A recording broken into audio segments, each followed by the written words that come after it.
This is problem 14.114. It's on page 645. The helicopter shown has a mass of 10 megagrams when empty and can produce a maximum downward airspeed of 25 meters per second in its 16-meter diameter slipstream.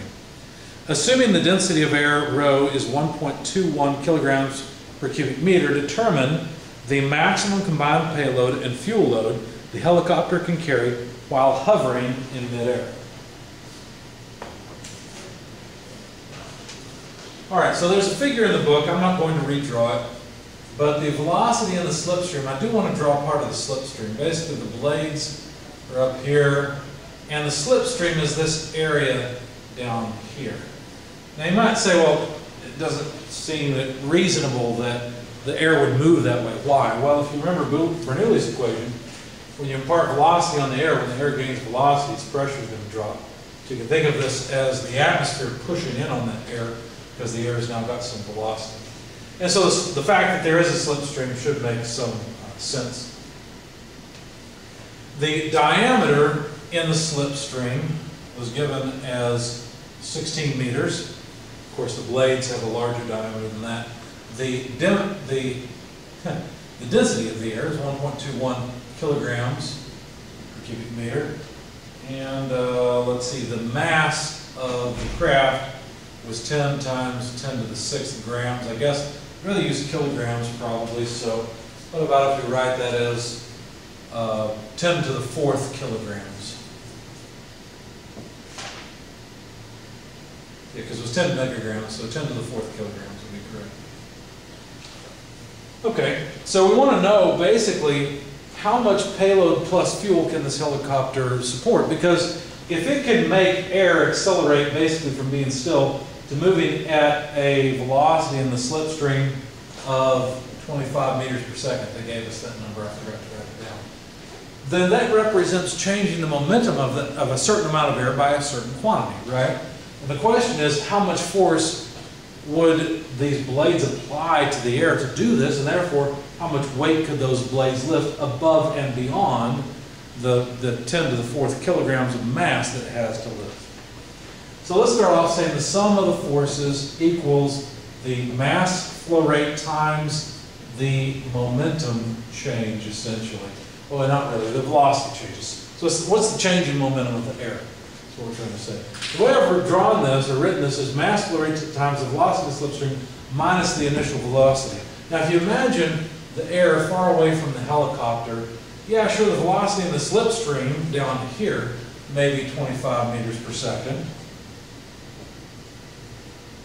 But somewhere above the helicopter, you've got a little bit of air that's not moving.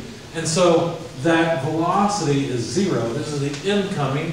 Eventually, obviously, this air would get some velocity and make it towards the blades and then move at 25 meters per second. But initially, it's not moving at all. So the helicopter is the cause of all this change in momentum. Now, the mass flow rate is not something they gave us directly, but we can write the mass flow rate in terms of the velocity flow and the density and so forth. If you think about the units of mass flow rate, what would they be? Well, the units would be mass, or what's the dimension? Mass per time. How could I write mass per time in a different way? Well, if I write density, density is mass or volume, times velocity of flow, well, velocity is length per time, and times area of flow, well, area is length squared, and, well, that's it. It's just length squared. Length times length squared is volume. And we're back to mass per time. So I can write this as the density times the velocity times area, but what do these mean? Obviously, the density is the density of the fluid. It's 1.21 kilograms per cubic meter. The velocity, let me talk about the mass flow rate here because it's the same as the mass flow rate here. Whatever mass flows towards the blades and then through them is the same as what flows here. This is at steady state. There's no difference in the entering and exiting mass flow rates. So this velocity, if I apply it to the velocity of the slipstream, then I'm going to need the area in the slipstream. Technically, the density may be a little bit different of the air, but let's neglect that for right now. Obviously the pressure is a little bit different, but maybe the temperature is different too. So we'll just assume the density remains unchanged. Now this all here is the mass flow rate. We still have the velocity of the slipstream from this second term to include. So what we end up with, since these two are the same number, is density times the velocity of the slipstream squared and the area of the slipstream. Of course, the area in the slipstream is pi diameter of the slipstream squared divided by 4. And so now plugging in all the numbers, the density is 1.21 kilograms per cubic meter. The velocity in the slipstream is 25 meters per second, but that has to be squared. Pi over 4 are buttons on our calculator. And diameter of the slipstream is 166 meters quantity squared. Now, before we plug all these numbers into the calculator, the first thing we ought to do is make sure that the units make sense. A kilogram per cubic meter times a meter squared per second squared, just performing the square on the units, times a meter squared is what sort of a thing? Well, let's see. We've got meters cubed and meters to the fourth here. I could cancel them. In fact, I think I will. So we're left with meters per second squared and kilograms. A kilogram meter per second squared is a newton, so this is force. And that's what I hope it ends up being, is force. So yes, we've got newtons of force. So if I calculate the amount of force this represents, it's about 152.1 thousand newtons. I went ahead and just moved the decimal place over 3 points. So you get 152,100 from this. Just move the decimal place over, and now we've got kilonewtons. Okay? So that's how much force these blades apply to the air, and therefore that's how much force the air applies to the blades. And that's how much force we can pull up on this helicopter and its payload. Now, the sum of the forces on the left-hand side, the sum of the forces must be the weight of the helicopter, let's see, plus the weight of the payload plus fuel. So let me just put PF right here. Okay? Now the weight of the helicopter is just the mass of the helicopter times the acceleration of gravity. So if we multiply this by the acceleration of gravity, the weight of the helicopter would be 9.81 times 10 to the fourth newtons. All I did is I said 9.81 times 10 to the fourth. Well, that's mg. Right? And if I multiply kilograms times 9.81 meters per second squared, I will get newtons. Now, I would like to have kilonewtons since that's what I'm dealing with here. So let's just convert this to kilonewtons and write 98.1 kilonewtons. Because 10 to the fourth, if I take 10 to the third and put it in here, well, 10 to the third, make that the kilo. And then I have a 10 left over, so just move the decimal place one. So the weight of the helicopter is 98.1 kilonewtons. The blades can produce 152.1 kilonewtons of thrust. The difference between those two must be the payload. Here's the part I really care about. The sum of the forces on the left-hand side is really that, you see. The right-hand side of this equation always represents the force due to the change in momentum, the net force, either required to change the momentum of the fluid or the amount generated by changing the momentum of the fluid. The left-hand side is the sum of the forces that cause that change.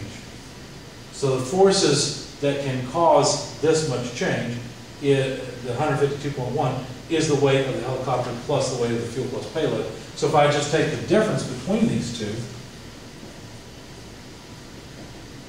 well, then we've got 152.1 minus the weight of the helicopter, 98.1, and these are both kilonewtons.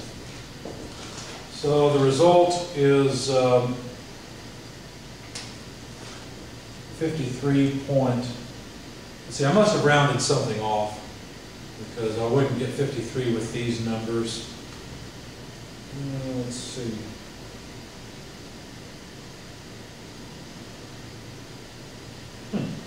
I'm not sure that I worked my problem correctly. It'd be 54. Yeah, so it would be 54 kilonewtons. Because that's the difference between 152 and 98. So 54 kilonewtons is the amount of That's the weight of the payload plus fuel that we can accommodate. But they didn't ask for that. They asked for the mass, I believe. Let's double check. Well, they said determine the maximum combined payload. So since they gave us the helicopter's mass, it's probably a good idea that we calculate how much mass would gravity pull down with 54 kilonewtons. So this would be equal to the mass of the payload plus fuel times g. So just divide through by g. So let's see, 54 divided by 9.81 tells me then that the mass of the payload plus fuel this thing can carry is about 5.5, and I have to figure out my units. I've got kilonewtons per 9.81 meter per second squared. So what I'd like, that would probably be, let's see, well this would be megagrams, wouldn't it? 5.5 megagram. Anyway, let's put in the units properly. Kilonewtons per meter per second squared. Make sure I've got this right. Those would be the units. So a kilonewton is 1,000, so 10 to the third newtons. A newton is a meter per second squared, so that's then a newton is a kilogram meter per second squared. So yeah, there we go. So 10 to the third kilograms is a megagram. So yes, this is 5.5 megagrams. So the helicopter can lift roughly half of its weight, right? Or half of its mass. Its mass is, its mass is 10 megagrams, and it can lift a little over half that as payload and fuel.